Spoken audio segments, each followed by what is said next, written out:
Doctor Bhimrao Ambedkar विचार मंच के तत्वाधान में पाकुड़ जिला के द्वारा भारतीय संविधान के शिल्पकार बाबा साहेब डॉक्टर भीमराव अंबेडकर की 132वीं जयंती स्थानीय अंबेडकर चौक पर मनाई गई।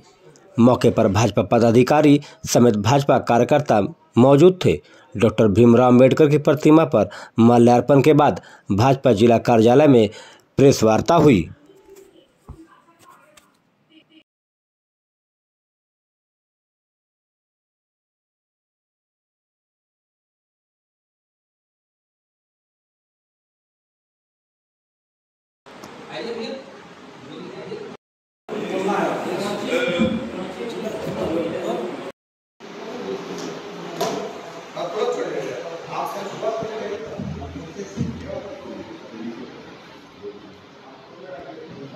के प्रति डॉक्टर बाबा साहेब भीमराव अंबेडकर को नमन करते हुए उनके जन्म जयंती का अवसर पर आप सभी पत्रकार बंधुओं का बहुत बहुत हार्दिक अभिनंदन करते हुए आज की प्रेस वार्ता जो है आज़ादी के मिलने के बाद कुछ ऐसे वर्ग थे जो विकास के क्रम में पीछे छूट गए थे और आज़ादी 1947 से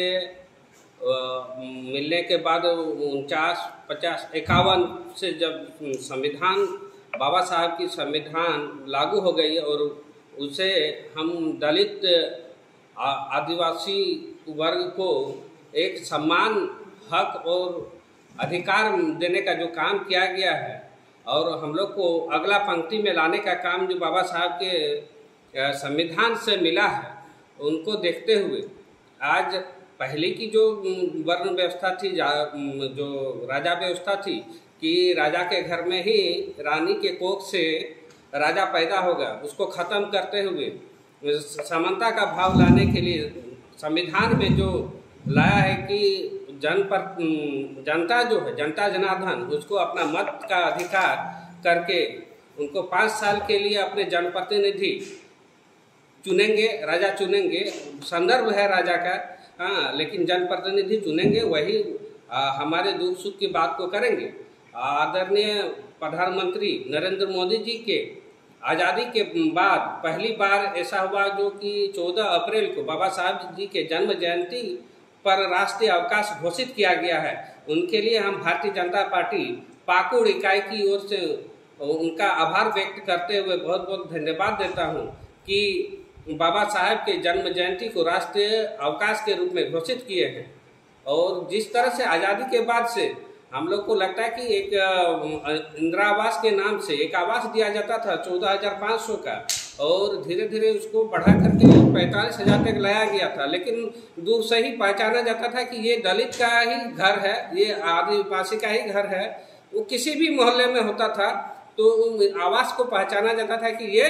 दलित का मोहल्ला है। 10 गो 5 गो बना करके वो अपने हक और अधिकार को जताते थे और उसमें पहले उनका पॉकेट भरता था, उसके बाद ही आवास बनती थी। परंतु आदरणीय प्रधानमंत्री जी जब से आए हम लोग को सम्मान और अधिकार देने का काम किए और लोकतंत्र की स्थापना का मार्ग प्रशस्त किया। लेकिन दुर्भाग्य है कि पिछले दिनों भारतीय जनता पार्टी के प्रांत में रांची में जो प्रदर्शन चल रहा था, वो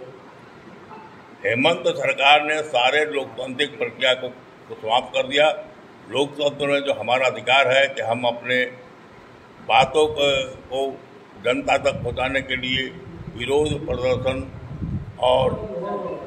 काम रोको आदि कार्यक्रम करते हैं। विधानसभा में भी देखते, लोकसभा में भी देखते हैं कि सांसद और विधायक काम रोको प्रस्ताव लाते हैं। तो ये सारी प्रक्रियाओं को ध्वस्त कर उन्होंने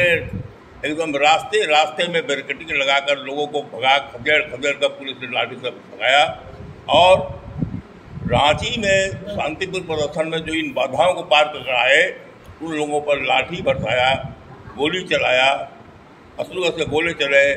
और इतनी बलबरता थी, लाठी चलाने का भगाने का इशारा नहीं था, लोगों को पीटना था और उसमें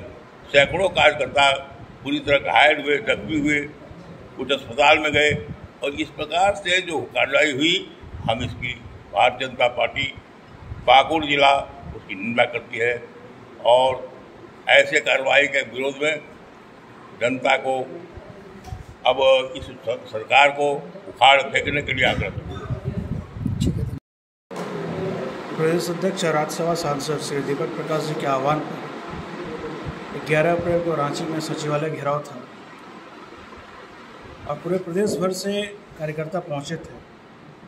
पाकुड़ जिला से भी सैकड़ों कार्यकर्ता वहां पहुंचे। जो सभा स्थल था वहां तक पहुंचते इसके पहले ही गोला थाना क्षेत्र में बहादुरपुर कमलपुर के पास भारतीय जनता पार्टी के कार्यकर्ता जो बसों से जा रहे थे उनको रोका गया और वहाँ के एएसआई इस जीत पर अड़े थे कि जब तक प्रशासन का आदेश नहीं होगा आपको आगे बढ़ने नहीं दिया जाएगा। भारतीय जनता पार्टी के कार्यकर्ता वहीं पर रोड पर बैठ गए, सड़क को जाम किया और सचिवालय घेराव का शुभारंभ उसी गोला थाना क्षेत्र के इस हाईवे पर बैठ के हम लोग शुरू किए। हालांकि प्रदेश अध्यक्ष जी के से प्रशासन के बात करने के बाद हम लोगों को जाने दिया गया। फिर गोला थाना क्षेत्र के फिर एक जगह हम लोगों को रोका गया और फिर हम लोग आंदोलन में बैठे, फिर हम लोग को रास्ता दिया गया। तो ये बताता है कि किस प्रकार हेमंत सरकार डरी या सहमी हुई है और जनता इस सरकार को उखाड़ फेंकने के लिए दृढ़ संकल्प है। तो हेमंत सरकार का मन इतने में नहीं भरा और जब मोदी मैदान से हमारा जनसैलाब उमड़ कर जब सचिवालय की ओर बढ़ रहा था तो पहले बैरिकेडिंग को भारतीय जनता पार्टी के कार्यकर्ताओं ने तोड़कर आगे बढ़ा और दूसरे बैरिकेडिंग पर पानी की बौछारें की गई, आंसू गैस के गोले दागे गए और कार्यकर्ताओं को बड़ी बेरहमी से पीटा गया। जो ये बताता है कि सरकार की हालत इस प्रदेश की जनता के प्रति कितना दर्द रखती है। कार्यकर्ता और निहत्थे कार्यकर्ता जो अहिंसक तरीके से अपनी आवाज़ को बुलंद कर रहे थे और प्रशासन को हिंसा का रूप लेना पड़ा, लाठीचार्ज किए गए। सैकड़ों कार्यकर्ता पारस हॉस्पिटल में भर्ती रहे। तो ये सरकार की मंशा है कि जनता की आवाज़ को दबाया जाए, लेकिन भारतीय जनता पार्टी अब इस सरकार को उखाड़ फेंकेगी। ये जनता की आवाज़ है और हम सब ने उस रांची में जो अत्याचार हुआ उसके विरोध में ठीक एक दिन बाद पाकुड़ जिले के सभी 12 मंडलों में ये कार्यक्रम हुआ और सारे मंडल अध्यक्ष जो थक कर आए थे उन्होंने इस कार्यक्रम को पूरा किया। इससे पता चलता है कि पार्टी के एक कार्यकर्ता कितना निष्ठावान है, शारीरिक रूप से फिट है, मानसिक रूप से भी फिट है और ये सरकार की अब विदाई तय है।